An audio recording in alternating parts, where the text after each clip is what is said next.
إن الحمد لله نحمده ونستعينه ونستغفره ونعوذ بالله من شرور أنفسنا ومن سيئات أعمالنا من يهده الله فلا مضل له ومن يضلل فلا هادي له وأشهد أن لا إله إلا الله وحده لا شريك له وأشهد أن محمدًا عبده ورسوله أما بعد فإن خير الحديث كتاب الله وخير الهدي هدي محمد صلى الله عليه وسلم وشر الأمور محدثاتها وكل محدثة بدعة وكل بدعة ضلالة وكل ضلالة في النار. أعوذ بالله من الشيطان الرجيم. بسم الله الرحمن الرحيم. لا يحب الله الجهر بالسوء من القول إلا من ظلم وكان الله سميعا عليما. یہ چھٹے پارے کی تفسیر کا خلاصہ حاضر خدمت ہے. اللہ رب العالمین نے پہلی آیت کریمہ میں ارشاد فرمایا کہ پیٹھ پیچھے برائی کرنا جائز نہیں ہے مگر مظلوم کے لیے، اور اگر معاف کر دو تو تمہارے لیے اور بھی بہتر ہے. یعنی مظلوم کو جس پہ ظلم کیا گیا ہے اس کو یہ اجازت دی گئی ہے کہ وہ ظالم کے ظلم کو بیان کر سکتا ہے تاکہ شاید ظالم اپنے ظلم سے باز آ جائے. اور دوسرا سبب یہ ہے کہ دل کی بھڑاس نکالنے سے اس کے دل کو بھی کچھ راحت مل جاتا ہے. کچھ نہیں کر سکتا ہے تو بھڑاس تو نکالتا ہے دو چار لوگوں سے کہہ کے، ورنہ کہیں ایسا نہ ہو کہ دل نہ ٹھنڈا ہو تو تلوار نکال دے. اور تیسری بات یہ ہے کہ دوسروں کو اس کے ظلم سے بچانے کے لیے بھی اس کی برائی کی جا سکتی ہے.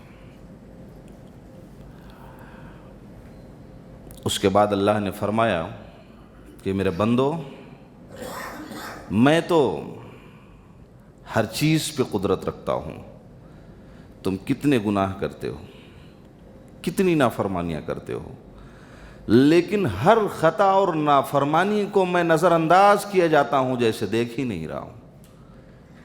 تو جو جذب عفو میں نے رب ہو کے اپنے اندر موجزن کیا ہے، میں چاہتا ہوں وہی جذب عفو کے تم بھی ہو جاؤ.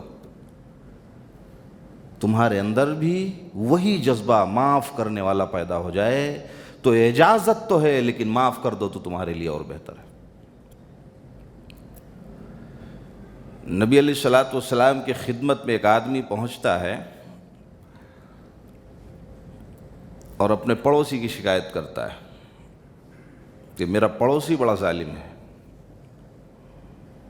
اور مجھے بہت ستاتا ہے. تو آپ علیہ الصلوۃ والسلام نے فرمایا کہ ٹھیک ہے، اپنے گھر کا پورا سامان اٹھا لے اور لے جا سڑک پہ پھینک دے. تو اس نے اپنے گھر کا پورا اثاثہ لیا اور لے جا کے سڑک کے باہر اس نے پھینک دیا. تو جو بھی گزرتا وہ پوچھتا بھیا کیا معاملہ ہے؟ تو کہتا کہ میرا پڑوسی میرے اوپر بہت ظلم کرتا ہے، میں نے اس لیے سامان تنگ ہو کے لا کے باہر پھینک دیا. تو جو گزرتا وہ لعنت کرتا، جو گزرتا وہ دو چار باتیں کرتا. تو ظالم جب سن سن کے تھک گیا تو واپس آیا، معافی مانگی، کہا بھیا تمہارا بیگ اٹھاتا ہوں گھر میں رکھتا ہوں، کچھ نہیں کہوں گا. چونکہ اس کا ظلم سماج اور سوسائٹی کے دوسرے لوگوں کو اس کے ظلم کی خبر ہو گئی تھی، اور ظلم کے خبر ہو جانے کی شرمندگی نے اسے اپنے ہاتھ سے بیگ اٹھا کے اس کے گھر میں لے جا کے رکھنے پہ مجبور کر دیا. اس کے بعد اللہ نے فرمایا یسألک اہل الکتاب ان تنزل علیہم کتابا من السماء فقد سألوا موسیٰ، کہ نبی مکرم علیہ الصلاۃ والسلام یہ بے ایمان لوگ آپ سے کہتے ہیں کہ وہ آسمانی کتاب لا کے دکھا دو۔ یہ جو مشرکین تھے، جو یہودی تھے، جو عیسائی تھے، جو اسلام کے دشمن تھے، وہ نبی علیہ الصلاۃ والسلام سے آ کے کہتے تھے کہ نبی میں مان لوں گا، لیکن جیسے موسیٰ علیہ الصلاۃ والسلام کوہ طور پہ تورات لانے کے لیے گئے تھے، تم ہی چلے جاؤ اور اللہ سے کچھ لکھوا کے لے آؤ کہ تم نبی ہو، میں مان لوں گا۔ تو نبی علیہ الصلاۃ والسلام پر یہ بات گراں گزرتی تھی، تو اللہ نے تسلی دیتے ہوئے فرمایا، کہا رہے یہ وہی لوگ ہیں، لاش وہی ہے، صرف ان کے کفن بدلے ہیں، وہی لوگ ہیں۔ ارے آپ سے تو کہتے ہیں آسمان سے کتاب لے آؤ، لکھوا لاؤ، ارے موسیٰ علیہ السلام سے تو یہ کہتے تھے کہ اپنے اللہ کو دکھا دے۔ اتنے ظالم اور سرکش لوگ کہتے تھے موسیٰ علیہ السلام میں تجھے نبی بھی مانوں گا، تیرے اللہ کو رب بھی مان لوں گا، لیکن میں یہ چاہتا ہوں تیرا اللہ کہاں ہے ذرا دکھا تو دے۔ تو نبی علیہ الصلاۃ والسلام کو یہ تسلی دی جا رہی ہے کہ آپ ان کے اس طرح کے حربوں سے، اس طرح کے سوالات سے پریشان ہونے کی آپ کو قطعاً ضرورت نہیں ہے۔ یہ تب بھی وہی تھے، یہ آج بھی وہی ہیں، ان کے سوالات تب بھی وہی تھے، وہی سوالات آج بھی ان کے۔ وَقَوْلِهِمْ إِنَّا قَتَلْنَا الْمَسِيحَ عِيسَى ابْنَ مَرْيَمَ رَسُولَ اللَّهِ وَمَا قَتَلُوهُ وَمَا صَلَبُوهُ وَلَكِنْ شُبِّهَ لَهُمْ، اور یہی وہ لوگ ہیں جو یہ کہتے تھے کہ ہم نے عیسیٰ ابن مریم جو اللہ کے رسول تھے، ہم نے انہیں قتل کر ڈالا ہے۔ کتنے جری اور ظالم لوگ تھے یہ یہود کہ نبی مان رہے ہیں پھر بھی جان سے مارنے کی کوشش کر رہے ہیں، اور ڈھٹائی سے کہہ رہے ہیں ہم نے نبی کو مار دیا۔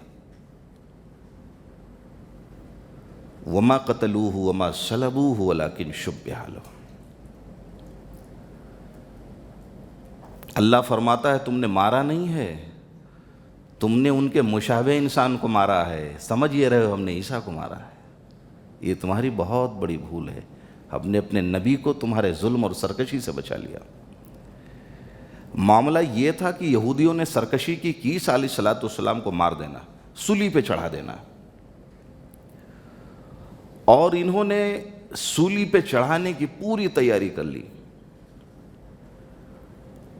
حضرت عیسیٰ علیہ الصلاۃ والسلام کو اس بات کی خبر ہوئی تو 15-20 کی تعداد میں جو آپ کے حواری اور مددگار تھے، آپ نے انہیں بلایا اور کہا سنو، یہودیوں کی یہ سازش ہے، وہ مجھے تختے دار پہ لٹکانا چاہتے ہیں، تو کون ہے کہ جو میرے ہم مشابہ بن جائے، میرے چہرے کا روپ دھارن کر لے، وہ تیار ہو جائے، میں اللہ سے کہوں گا میرے چہرے کا بنا دیا جائے۔ ایک جانثار تیار ہوا اور کہا عیسیٰ علیہ الصلاۃ والسلام میں اس کے لیے راضی ہوں۔ تو وہ عیسیٰ علیہ الصلاۃ والسلام کی شکل میں بنا، اور یہودیوں نے لے جا کے انہیں تختے دار پہ لٹکا دیا۔ لیکن آپس میں دونوں گروپوں میں اختلاف ہو گیا، دو گروپ بڑھ گئے۔ ایک نے کہا کہ یہ حضرت عیسیٰ علیہ السلام اصلی نہیں ہیں، ہم نے تو انہیں آسمان پہ جاتے ہوئے دیکھا، یہ نقلی عیسیٰ علیہ السلام ہے جن کو تمہیں مارا۔ آپس میں یہودیوں میں اختلاف ہوا، اور سچائی بھی یہی تھی، ولیکن شبہ لہم، ہم نے تمہیں مشابہت میں ڈال دیا، تم سمجھ ہی نہیں پائے، ہم نے پھانسی کسے دی۔ بل رفعہ اللہ الیہ، اللہ نے انہیں بلندی پہ اٹھا لیا تھا۔ وہ بلند ہے، بلندی پہ لوگوں کو بلایا کرتا ہے، بلند آدمی بلند کام کیا کرتا ہے۔ بل رفعہ اللہ الیہ وکان اللہ عزیزا حکیما، میں نے انہیں بلندی پہ اٹھا لیا۔ اور وہی عیسیٰ علیہ السلام قیامت کے قریب دمشق میں نماز فجر کے وقت جب اذان ہو رہی ہوگی، اس وقت اللہ رب العالمین انہیں آسمان سے بھیجے گا۔ اتریں گے شام کی سرزمین پہ، مصلی امامت پہ جائیں گے، نماز پڑھائیں گے، اور نماز پڑھانے کے بعد اپنے کام کی شروعات کریں گے۔ صلیب کو توڑ دیں گے، خنزیر کو مار دیں گے،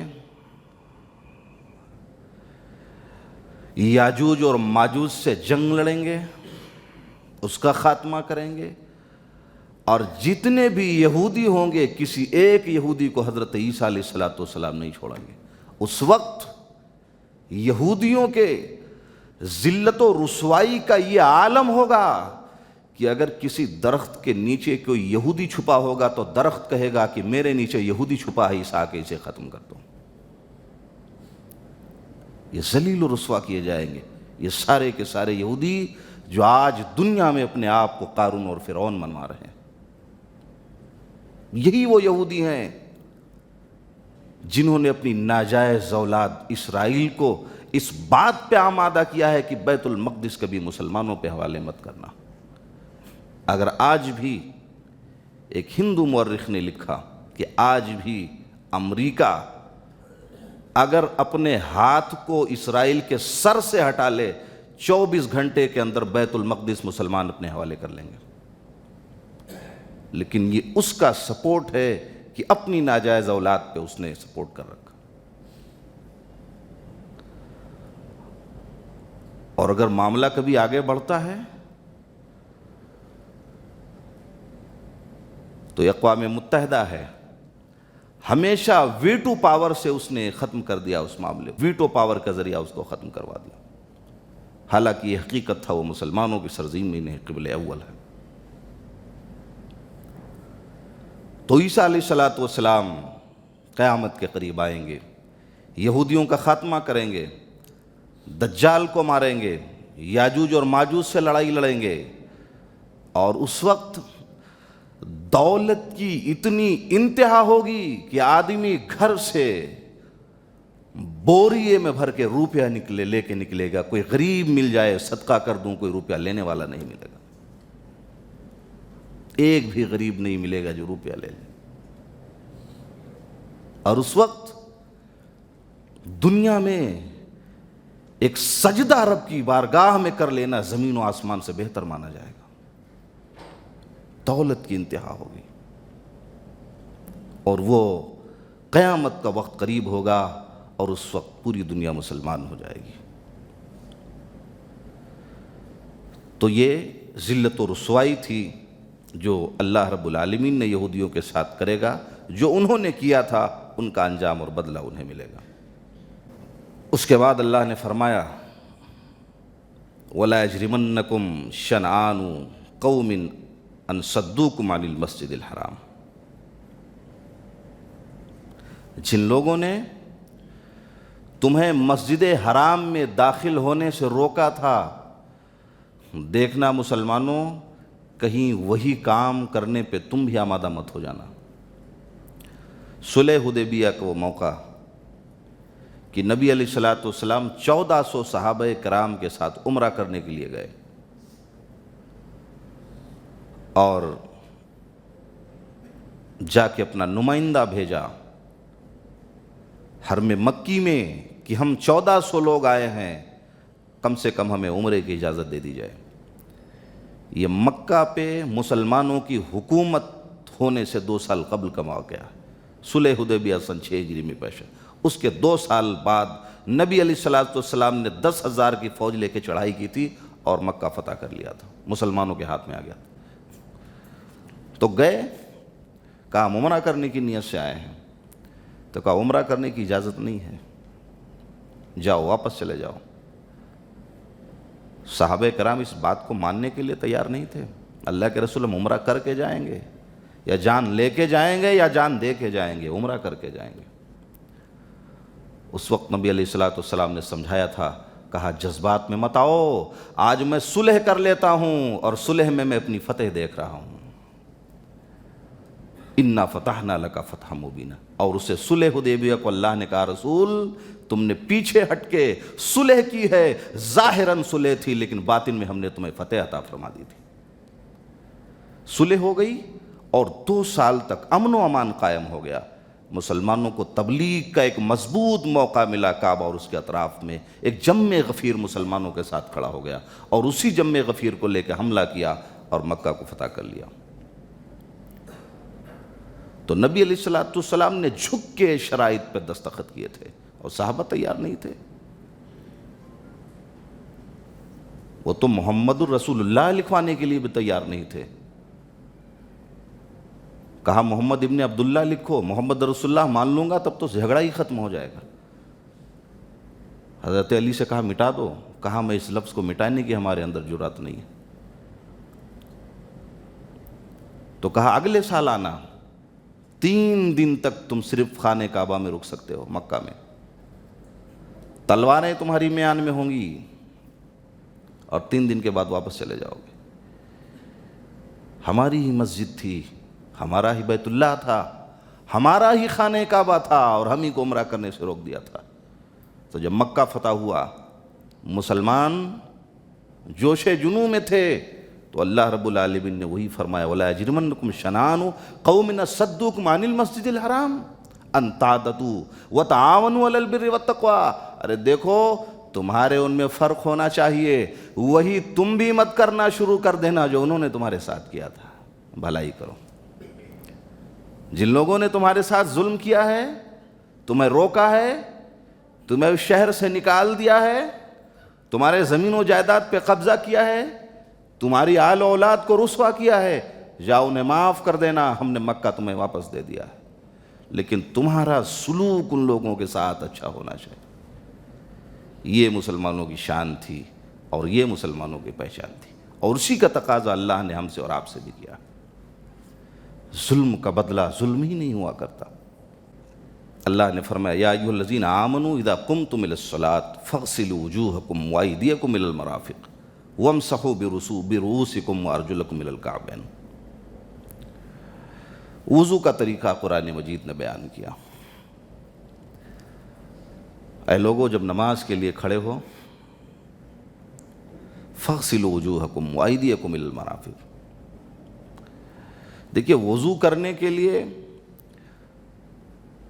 ہمیں یہ سمجھ لینا چاہیے کہ 2 چیزیں ضروری ہیں۔ ایک تو وضو کرنے کا مقصد کیا ہے، ہمیں یہ سمجھ لینا چاہیے۔ وضو کا مقصد یہ ہے کہ ہم اللہ کی بارگاہ میں سجدہ ریز ہونے جا رہے ہیں۔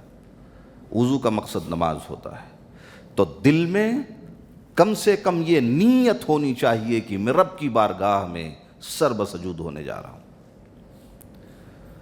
اور بسم اللہ پڑھنا وضو کرنے سے پہلے لازم اور ضروری ہے۔ آدمی وضو کرے گا جو ایک طریقہ نبی علیہ السلام نے بتایا، ہاتھ دھلے گا، پاؤں دھلے گا، چہرہ دھلے گا، کلی کرے گا، ناک میں پانی ڈالے گا، 1 سے 3 مرتبہ۔ 1 کی بھی اجازت ہے، 2 کی بھی اجازت ہے، 3 مرتبہ دھلنے اور کلی کرنے کی بھی اجازت ہے۔ 3 سے تجاوز کرو گے یہ خلاف سنت ہے۔ 3 مرتبہ آپ کو اجازت دی جاتی ہے۔ اور اگر کہیں پانی نہ ملے، آپ کسی جنگل میں پھنسے ہیں، صحرا اور بیابان میں پھنسے ہوئے ہیں، اسلام نے وہ دین اور آسانیاں پیدا کی ہیں کہ نمازیوں تمہیں پانی نہ ملے، مٹی پہ ہاتھ مار دینا، اس تیمم کو میں پانی بنا دوں گا۔ اس مٹی نے پانی کی شکل اختیار کر لی۔ جس طرح وضو بنانے سے، وضو استعمال کرنے سے، پانی استعمال کرنے سے وضو ہو جاتا ہے، اسی طرح اس مٹی کو استعمال کرنے سے، چہرے پہ پھیرنے سے تمہارا وضو مکمل ہو جائے گا۔ یہ اسلام نے آسانیاں پیدا کی تھی۔ اور یہ تیمم اس وقت اللہ رب العالمین نے اس کا حکم دیا، حضرت عائشہ رضی اللہ تعالیٰ عنہ کہیں سفر پہ گئی تھی اور ان کا ایک ہار گم ہو گیا تھا، تو صحابہ کرام ہار کو ڈھونڈنے میں لگ گئے اور صبح ہو گئی، پانی پی پی کے سبوں نے ختم کر دیا، تو اب نماز پڑھنا ہے، پانی ہے ہی نہیں ہے۔ تو اللہ رب العالمین نے جبرائیل امین کو بھیجا، کہا جاؤ میرے پیغمبر کے پاس، ان سے کہہ دو پانی نہیں ہے تو مٹی پہ ہاتھ مار لیں، اس تیمم کو میں نے وضو بنا دیا ہے۔ تو بعض صحابہ کرام کہا کرتے تھے کہ صدیق کے گھرانے والوں، تم پر اللہ کی کروڑوں رحمتیں نازل ہوں، یہ تمہاری وجہ سے اللہ نے اتنی آسانیاں پیدا فرما دی کہ مٹی کو بھی ہمارے لیے پانی بنا دیا، یہ مجبوری کی صورت میں تھا۔ وَامْسَحُوا بِرُؤُوسِكُمْ وَأَرْجُلَكُمْ إِلَى الْكَعْبَيْنِ۔ وضو کی فضیلت میں ایک حدیث نبی پاک علیہ الصلوۃ والسلام نے فرمائی، من توضأ فأحسن الوضوء ثم قال اشهد ان لا الہ الا اللہ واشهد ان محمدا عبدہ ورسولہ اللہم اجعلنی من التوابین واجعلنی من المطہرین۔ من توضأ فأحسن الوضوء، جس نے وضو کیا اور اچھے انداز سے وضو کیا۔ دیکھیے وضو میں اگر کوئی جگہ چھوٹ بھی جائے گی تو آپ کی نماز مکمل نہیں ہوگی۔ وضو کریں، احتیاط کے ساتھ وضو کریں، ہاتھ کو دیکھیں، چہرے کو دیکھیں، سر کا مسا کریں تو پیچھے گدی تک لے جائیں پھر واپس لائیں۔ ہم لے جاتے ہیں اور یہیں تک ختم کر دیتے، واپس نہیں لاتے۔ تو نماز کے لیے جس طرح شرائط نماز ہے اسی طرح وضو کے لیے بھی شرائط ہیں۔ کوئی ایک جگہ بھی خالی رہی تو آپ کی وضو نہیں ہوگی، آپ بے خیالی میں وضو نہیں کر سکتے۔ اور اسی لیے فضیلت بیان کر دیا نبی علیہ الصلوۃ والسلام نے، جس نے وضو کیا اور اچھے طریقے سے وضو کیا، ثم قال اشہد ان لا الہ الا اللہ، اس کے بعد کہا میں گواہی دیتا ہوں کہ محمد صلی اللہ علیہ وسلم اللہ کے رسول ہیں، اللہ کے الہ۔ اللہم اجعلنی من التوابین، اے اللہ میں تجھ سے پاک اور صاف ہونے کا سوال کرتا ہوں اور تجھ سے توبہ طلب کرتا ہوں۔ تو فرمایا جس نے وضو کرنے کے بعد یہ کلمات ادا کر لیے، اللہ اس شخص سے اتنا خوش ہوتا ہے، فتحت لہ ثمانیۃ ابواب الجنہ، قیامت کے دن اس وضو کرنے والے کے لیے جنت کے 8 دروازے کھول دیے جائیں گے۔ اللہ فرمائے گا وضو بنانے والے جس دروازے سے چاہے جنت میں داخل ہو جائے۔ من توضأ فأحسن الوضوء، شرط یہ ہے وضو کیا ہو، اچھے انداز سے وضو کیا ہو، جو سنت نبوی کا طریقہ ہے اس نبوی طریقے پہ وضو کیا ہو۔ جنت کے 8 دروازے کھول دیے جائیں گے، تدخلوا من ایھا شاء۔ ارے وضو بنانے والے، اچھے طریقے سے اس کا حق ادا کرنے والے، اللہ اتنا خوش ہے 8 دروازوں کو کھول دیا ہے، جہاں سے چاہو تم جنت میں داخل ہو جاؤ۔ یہ وضو بنانے والوں کی فضیلت ہے۔ تو لہٰذا وقت سے پہلے مسجد میں آؤ، اچھے اور خوبصورتی طریقے سے وضو کرو، اس کے بعد نماز ادا کیا کرو۔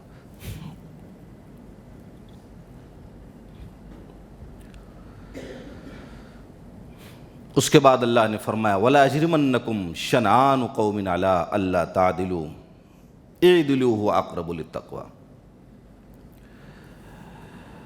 کسی قوم کی دشمنی تمہیں خلاف عادل پہ آمادہ نہ کر دے، اس چیز کا خیال رکھنا۔ فیصلہ آپ کے ہاتھ میں ہے، ایک آپ کا رشتہ دار ہے، غیر رشتہ دار ہے، لیکن وہ رشتہ داری انصاف کرتے وقت کہیں آڑے نہ آ جائے کہ رشتہ داری کی طرف چلے جاؤ، یہ تقویٰ کے خلاف ہے۔ اگر تم نے ایسا کیا تو گویا رمضان المبارک کے مقصد کو تم نے سمجھا ہی نہیں۔ مقصد تو انہوں نے سمجھا تھا۔ کل اخبار میں ایک خبر آئی، ایک روزے دار مسلمان آٹو چلانے والا آٹو لے کے جا رہا ہے، ایک غیر مسلم مسافر سفر کر رہا ہے، اس کے بیگ میں 15 لاکھ روپے کا بنڈل ہے۔ بیگ چھوڑ کے وہ عورت چلی جاتی ہے، اس میں ایڈریس ہوتا ہے، پتہ ہوتا ہے، وہ آٹو کا ڈرائیور 15 لاکھ روپے لے جا کے اس کے گھر پہنچا دیتا ہے۔ لعلکم تتقون، رمضان کے مقصد کو انہوں نے سمجھا۔ یہ وہ برکت تھی رمضان کی، یہ وہ روزے کی فضیلت تھی، یہ وہ مقصد تھا جو اللہ اپنے بندوں سے چاہتا تھا۔ شاید اگر وہ برکت کا مہینہ نہ ہوتا تو وہ خوف غالب نہیں آتا 15 لاکھ روپے پوری زندگی کی کمائی اور حاصل ہوتے، شاید واپس نہ کرتا، لیکن وہ رمضان کے روزوں نے اسے مجبور کیا۔ یہی تقویٰ کی اصلی تصویر بننی ہے۔ تو انصاف، اگر انصاف کے تقاضے کو پورا نہ کیا، خاندان غیر خاندان میں بٹ گئے، تو یہ سمجھو تم نے رمضان کے تقاضے کو نہیں سمجھا۔ حضرت نعمان بن بشیر ایک صحابی تھے، ان کے 2 صاحبزادے تھے۔ اب سرپرست سنیں، گھروں میں اختلاف ہونے کا ایک سبب یہ بھی ہوتا ہے، جو بیٹا زیادہ کماتا ہے والد محترم اسی کی طرف ہو جاتے ہیں۔ کچھ خطائیں دونوں طرف سے ہوتی ہیں، محبت اور انصاف تو دونوں سے ہونا چاہیے۔ وقت اور حالات کبھی برابر ہوتے ہیں، کبھی نہیں ہوتے۔ تو ایک بیٹے کو کچھ مال دیا اور دوسرے بیٹے کو مال نہیں دیا، اور نبی علیہ الصلوۃ والسلام، ان کی بیوی نے کہا کہ سنو، ایک بیٹے کو دیا ہے دوسرے کو نہیں دیا ہے، تم نے ناانصافی کی ہے۔ اور نبی علیہ الصلوۃ والسلام جب تک اس پہ مہر نہیں لگا دیں گے، گواہ نہیں بن جائیں گے، میں ماننے والی نہیں ہوں۔ ماں تیار نہیں ہوئی۔ ماں کا کردار بھی دین کے لیے بڑا اہم ہوا کرتا ہے۔ ماں تیار نہیں ہوئی، کہا شوہر ہو لیکن تم نے غلط کام کیا، ایک بیٹے کو دیا ہے دوسرے کو نہیں دیا ہے، اور جب تک رسول اس بات کو ثابت نہیں کر دیں گے، مہر نہیں لگا دیں گے تم نے اچھا کیا یا برا کیا، میں ماننے والی نہیں۔ اب وہ گئے، مجبوری تھی، کہ اللہ کے رسول علیہ الصلوۃ والسلام ایسا معاملہ ہے، ایک بیٹے کو دیا ہے دوسرے کو نہیں دیا ہے۔ کہا جاؤ، جتنا مال ایک بیٹے کو دیا ہے اتنا ہی دوسرے کو بھی دے دو، میں نبی ہوں، میں ظلم پہ گواہ نہیں بن سکتا۔ واپس چلے گئے۔ یہ انصاف کی بات ہے۔ حضرت عمر فاروق رضی اللہ تعالیٰ عنہ، ان کے ایک صاحبزادے تھے حضرت عبد الرحمن، اور مصر کے گورنر حضرت ابو موسیٰ اشعری نے کسی گناہ اور جرم کی بنیاد پہ انہیں سزا دی، مگر سزا مجمع میں نہیں، سزا گھر میں لے جا کے دی۔ فاروق اعظم کو خبر ہوئی، خط لکھا، کہا ابو موسیٰ اشعری اسلام کے دشمن، میرے بیٹے نے قصور کیا اور تم نے امیر المومنین کا بیٹا ہے اس لیے اسے گھر میں لے جا کے سزا دی، ارے اسے مدینہ بھیجو، سزا گھر میں نہیں سزا مجمع میں دی جائے گی۔ یہ اصول انصاف پسندی کا یہ اسلام نے دیا تھا، یہ نظام اسلام نے قائم کیا تھا۔ تو فرمایا وَلَا يَجْرِمَنَّكُمْ شَنَآنُ قَوْمٍ عَلَىٰ أَلَّا تَعْدِلُوا، کسی قوم کی دشمنی، کسی خاندان کی دشمنی، کسی شہر کی دشمنی، کسی صوبے کی دشمنی، کسی ملک کی دشمنی کہیں تمہیں انصاف کے تقاضے سے نہ ہٹا دے۔ انصاف کے تقاضے سے ہٹ گئے تو یاد کر لو رمضان کے مقاصد کو تم نے نہیں سمجھا۔ یہ ایک ٹریننگ ہے اور پورے 11 مہینے اسی کے مطابق ہمیں گزارنے ہیں۔ اس کے بعد فرمایا اذ ہم قوم ان یبسطوا الیکم ایدیہم فکف ایدیہم عنکم، یاد کرو اس وقت کو جب ایک قوم نے آپ کے ساتھ دست درازی کرنی چاہی، ہم نے آپ کے ہاتھ کو روک دیا کہ وہ ظلم آپ پہ نہ کر سکے۔ نبی علیہ الصلوۃ والسلام پر کچھ لوگوں نے دست درازی کرنی چاہی۔ اس آیت کریمہ کی تفسیر میں مفسرین کرام نے لکھا ہے، بچے بھی جانتے ہوں گے، وہ کتابوں میں ایک واقعہ بڑا مشہور ہے کہ نبی علیہ الصلوۃ والسلام ایک مرتبہ کہیں سفر میں تھے اور آپ کو دھوپ لگی، تھکان بھی لگی، تو آپ ایک درخت کو دیکھا اور چھاؤں کے لیے اس درخت کے نیچے لیٹ گئے اور تلوار درخت پہ لٹکا دی۔ ایک دشمن جو آپ کی طاق میں تھا وہ پہنچ گیا اور پہنچنے کے بعد تلوار اپنے ہاتھ میں لے لی۔ نبی علیہ الصلوۃ والسلام کو سوتے ہوئے دیکھا، سرہانے کھڑا ہو گیا، تلوار ہاتھ میں تھی، کہا بتاؤ میں ہوں، میرے پاس تلوار ہے، تم لیٹے ہوئے ہو، سو رہے ہو، اب تمہیں کون بچائے گا؟ نبی علیہ الصلوۃ والسلام نے برجستہ کہا مجھے وہ بچائے گا جس نے مجھے دنیا میں بھیجا ہے۔ یہ عقیدے کی ایک مضبوطی تھی، یہ توحید کا وہ کمال تھا، یہ رب ذوالجلال پہ وہ توکل تھا کہ کہنا تھا اللہ بچائے گا، تلوار چھوٹ گئی، دشمن کانپنے لگا۔ آپ نے تلوار اپنے ہاتھ میں اٹھا لی، کہا دشمن رسول مجھے مارنے آیا تھا، اب تو گیند میرے پالے میں ہے، یہ بتا تجھے کون بچائے گا؟ وہ گڑگڑانے لگا، کہا میں جانتا ہوں کہ آپ میرے ساتھ کوئی برا سلوک نہیں کرو گے۔ اذ ہم قوم ان یبسطوا الیکم ایدیہم فکف ایدیہم عنکم، اور کئی مرتبہ نبی علیہ الصلوۃ والسلام کے ساتھ دشمنوں نے یہ سازشیں کی ہیں۔ ایک یہودی عورت نے کھانے میں زہر ملا دیا تھا، اور ایک صحابی رسول نے تو وہ کھا لیا تھا، انتقال بھی ہو گئے تھے۔ دعوت لی تھی اور دعوت لینے کے بعد کھانے میں زہر ملا دیا تھا۔ نبی علیہ الصلوۃ والسلام نے کہا آخر میری دشمنی کیا تھی؟ تم نے میرے ساتھ یہ سلوک کیوں کیا؟ تو اس عورت نے جواب دیا، کہا میں جاننا چاہتی تھی کہ تم نبی ہو کہ نہیں ہو۔ اگر تم نبی ہوگے تو اللہ تمہیں بچا لے گا، اور نبی نہیں ہوگے تو یہ زہر کھاؤ گے، دنیا سے واپس چلے جاؤ گے۔ اور آج میں نے مان لیا ہے تم نبی ہو، اس لیے کہ اللہ نے تمہیں بچا لیا ہے۔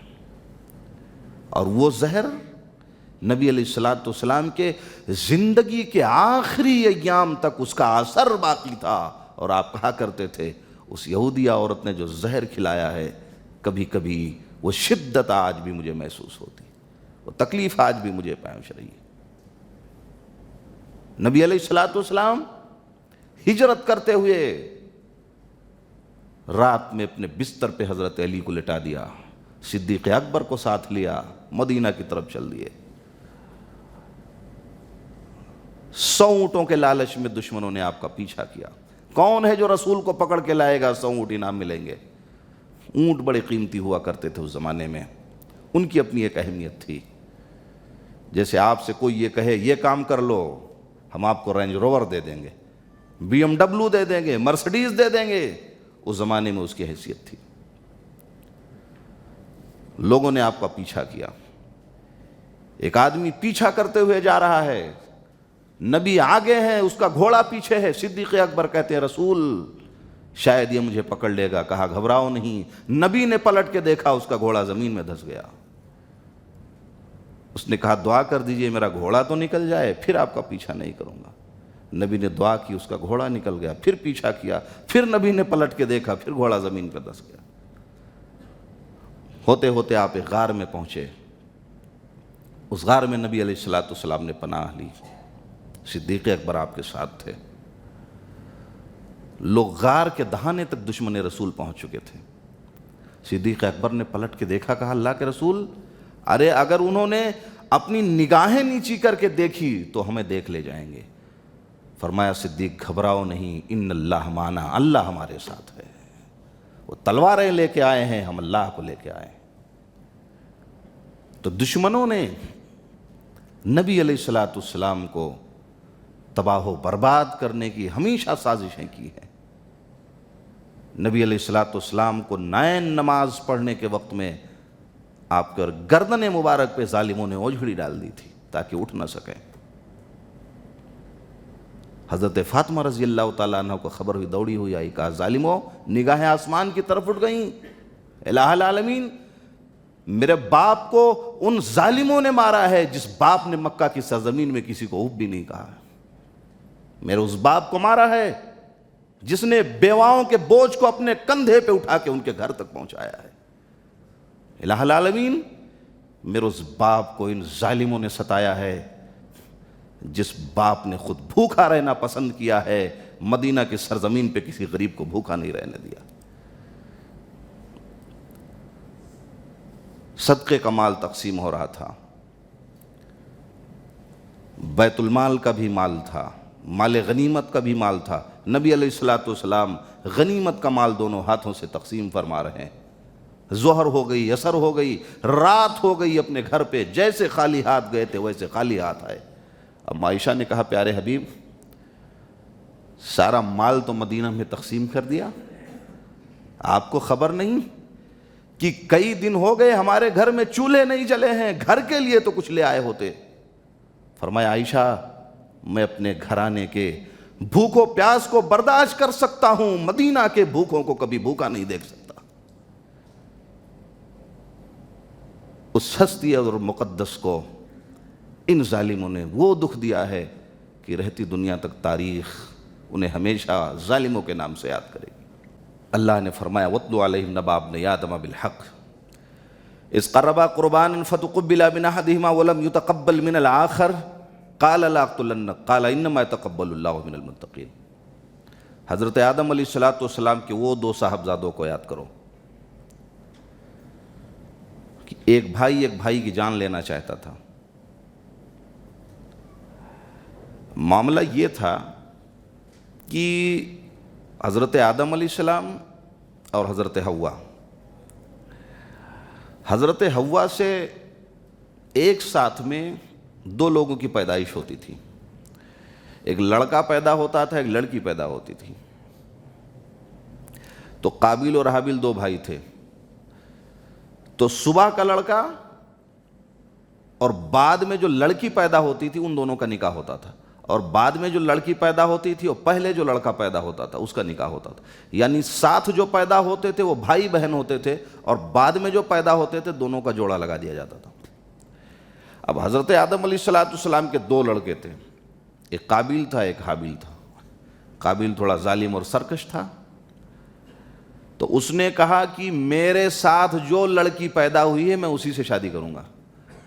اب شریعت آدم میں یہ چیز ناجائز تھی۔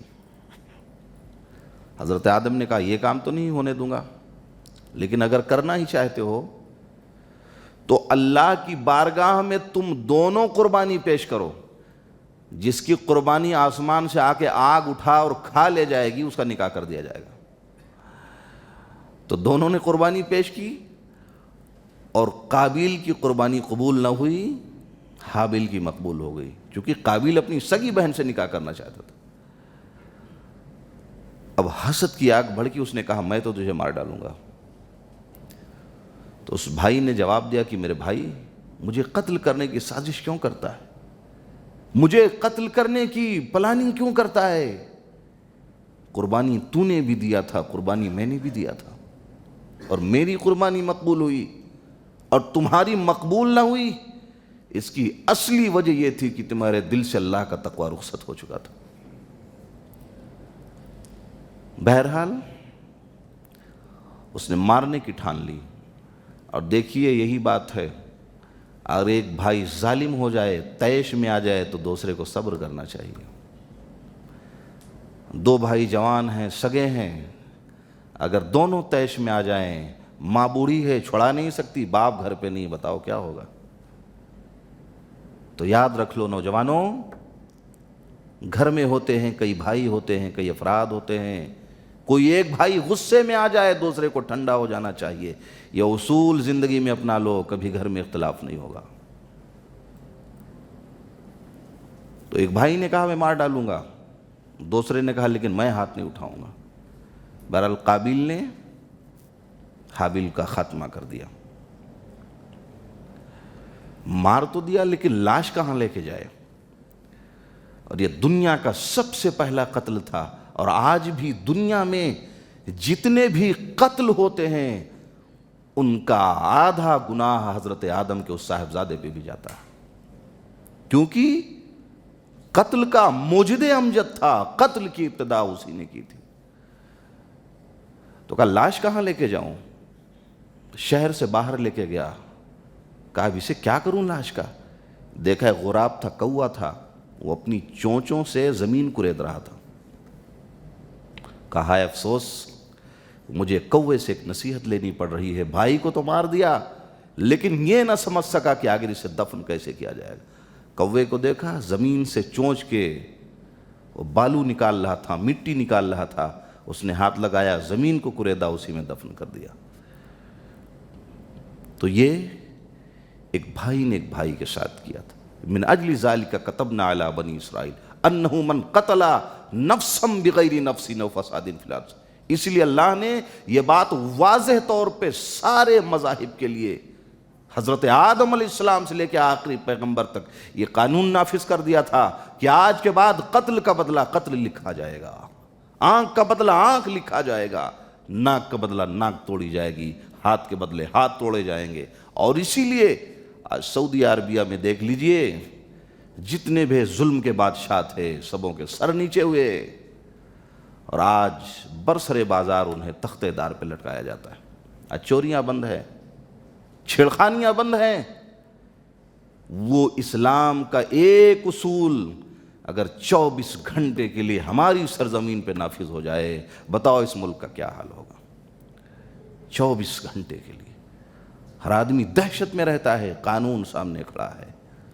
بادشاہ کے بیٹے نے بھی اگر ظلم کیا ہے، دنیا کی کوئی طاقت اسے بچا نہیں سکتی۔ جو قرآن میں لکھا ہے وہی قانون نافذ کیا جائے گا۔ تو اللہ نے یہ لکھ دیا کہ جو ظلم کرے گا اس کو اس کے ظلم کا بدلہ دیا جائے گا۔ ایک آیت وسیلے کی ہے، یا ایھا الذین آمنوا اتقوا اللہ وابتغوا الیہ الوسیلہ وجاہدوا فی سبیلہ لعلکم تفلحون۔ اس آیت کا کچومڑ نکال دیا ہمارے مولویوں نے۔ اے لوگو، اللہ سے ڈرو اور اس کی بارگاہ میں پہنچنے کے لیے وسیلہ تلاش کرو، یعنی وہ نیک اعمال اپنی زندگی میں کرو تاکہ اس نیک اعمال کے ذریعہ اللہ کا قرب تم سے ہو جائے۔ یہ اس آیت کا مطلب تھا۔ اب مولویوں نے بنا لیا وسیلہ تلاش کرو، پہنچ جاؤ قبروں پہ، ہاتھ اٹھا کے کھڑے ہو جاؤ، بابا ہم تو آئے ہیں سوالی بن کے، ہماری عرضی پہنچا دیجیے۔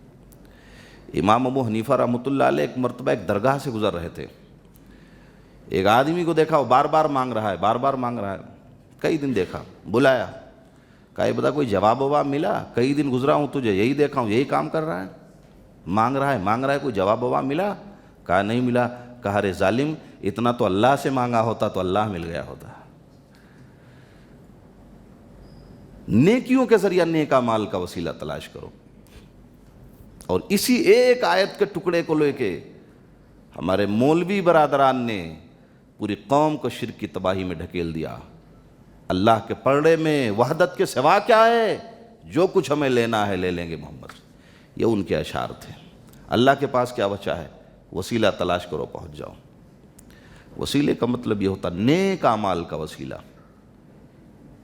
اسی لیے نماز کے بعد پڑھی جاتی ہے محمد الوسیلۃ والفضیلہ وبعثہ مقاما محمودا۔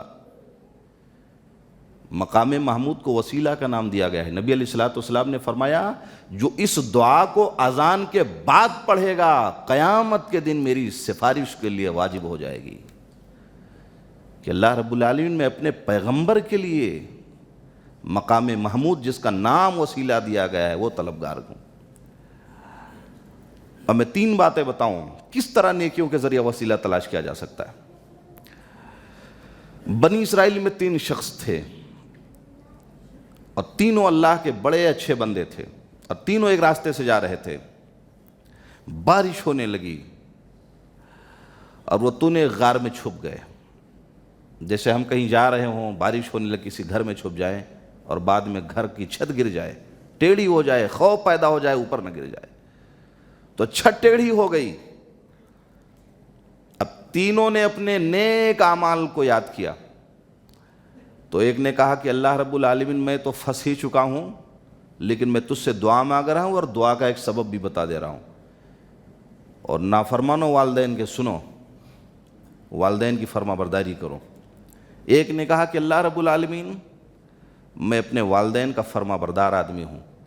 ایک دن میں جا رہا تھا، بکریاں چرایا، بکریاں چرانے کے بعد بکریوں کو اپنے گھر لے کے آیا اور گھر لے کے آنے کے بعد میں نے ان کا دودھ دہا۔ میرے والدین سو چکے تھے، میں دودھ والدین کو پلانا چاہتا تھا لیکن سو چکے تھے، جگانا بھی مناسب نہیں تھا، اور دودھ بچوں کو پلا دیتا یہ بھی مناسب نہیں تھا۔ میرے بچے چیختے رہے رات بھر، میں نے اپنے کسی بچے کو دودھ نہ دیا۔ میں اس لیے کھڑا رہا رات بھر سرہانے کہ میری ماں جب جاگے گی ماں کو دودھ پلوا دوں گا، جو دودھ بچے گا اپنے بچوں کو پلا دوں گا۔ عرش والے، یہ کام میں نے خالص ماں باپ کی محبت اور تیری رضا کے لیے کیا ہے۔ اگر یہ کام میرا تجھے پسند ہے تو کم سے کم غار کا منہ کچھ کھول دے تاکہ آسمان نظر آنے لگے۔ وہ نیکی خالص اللہ کے لیے تھی، آسمان دکھنے لگا، چھت کا منہ کچھ کھل گیا۔ دوسرے نے اپنے نیک اعمال کا وسیلہ پیش کیا کہ اللہ رب العالمین، میری ایک رشتہ دار عورت تھی، اسے قرضے کی ضرورت پڑی، وہ میرے پاس دوڑتی ہوئی آئی قرضہ مانگنے کے لیے، میں نے اسے دیکھا، میں نے سوچا حاجت مند ہے، میری نیت خراب ہو گئی، میں اس گناہ کو کرنے کے لیے کمرے میں جا چکا تھا، لیکن اس عورت نے یہ کہا گناہ کرنے سے پہلے کہ میں مجبور ہوں، میری مجبوری کو دور فرما دے اور اللہ سے ڈر، یہ گناہ کا کام مت کر۔ میرے رونگٹے کھڑے ہو گئے، الہ العالمین گناہ کے مقام پہ بھی جا کے واپس آ گیا۔ اللہ کم سے کم اس تباہی سے نجات دلا دے ورنہ چھت ہمارے سر پہ گر جائے گا۔ اللہ نے اس چھت کا منہ اور کھول دیا، چھت سیدھا ہو گیا۔ ایک تیسرا دوست تھا، اس نے بھی اپنے نیک اعمال کا وسیلہ تلاش کیا، کہا الہ العالمین میرے پاس ایک مزدور تھا، میری بکریاں چراتا تھا، میرے گھر کا کام کرتا تھا، وہ مزدور جب اس کی مزدوریاں بہت ہو گئیں وہ اپنے گھر بھاگ گیا، اپنی مزدوری بھی لے کے نہیں گیا تھا، اس مزدوری سے میں نے تجارت شروع کیا، کاروبار شروع کیا، آج شہر کا میں بہت بڑا آدمی بن چکا تھا۔ کچھ دنوں کے بعد وہ شخص اپنی مزدوری لینے کے لیے آیا، مدتوں گزر گئے تھے، تو میں نے کہا یہ گھر، یہ مکان، یہ کاروبار، یہ بکریاں ہزاروں کی تعداد میں سب تیری ہیں، لے جا۔ اب وہ کہہ رہا ہے ارے میں آپ کا ملازم تھا، آپ اتنے بڑے آدمی ہو گئے، مجھ سے مذاق کرتے ہیں، یہ میں کہاں سے لے جاؤں؟ کہا یقین کے ساتھ کہتا ہوں، جھوٹ نہیں بولتا ہوں، تو جو مزدوری چھوڑ کے گیا تھا اس مزدوری سے میں نے تجارت شروع کی تھی، اس پیسے نے مجھے اتنا بڑا بنا دیا ہے، سارا مال تیرا ہے۔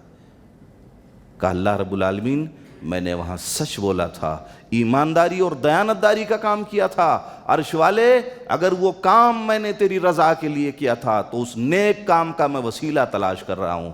چھت کھل گیا اور تینوں دوست صحیح سلامت گھر سے باہر نکل گئے۔